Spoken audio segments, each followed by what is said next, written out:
বৃহস্পতিবার তৃণমূল বিধায়ক অভিনেতা কাঞ্চন মল্লিককে গাড়ি থেকে নামিয়ে দেওয়ার ঘটনার রেশ পড়ল হুগলি কোন্নগরে।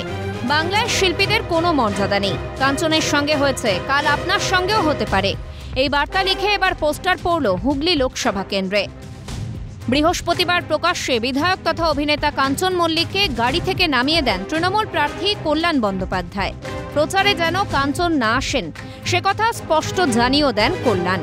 দলেরই বিধায়ককে গাড়ি থেকে নামিয়ে দিচ্ছেন বিদায়ী সাংসদ। দিনভর এই নিয়ে চর্চায় ছিল রাজ্য রাজনীতি। তবে ঘটনা প্রসঙ্গে হুগলি লোকসভা কেন্দ্রের তৃণমূল প্রার্থীর দাবি, তাদের ভেতরে কি সমস্যা হয়েছে সেটা তো আমি জানি না, ভেতরকার ভেতর কি হয়েছে দুজনের মধ্যে সেটাও আমি জানি না, রাস্তাঘাটে কি সমস্যা হয়েছে সেটাও আমি জানি না।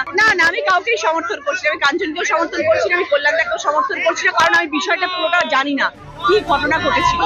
তৃণমূলেরই একাংশের তরফে এই পোস্টার দেওয়া হয়েছে। শাসক শিবির তৃণমূলের আমলে শিল্পী, সাহিত্যিক, বুদ্ধিজীবী কারোর মূল্য নেই।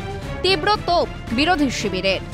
বলতো যে তৃণমূলের সরকারের আমলে শিল্পী, সাহিত্যিক, বুদ্ধিজীবী এদের কারো কোনো মূল্য নেই এই সরকারের কাছে।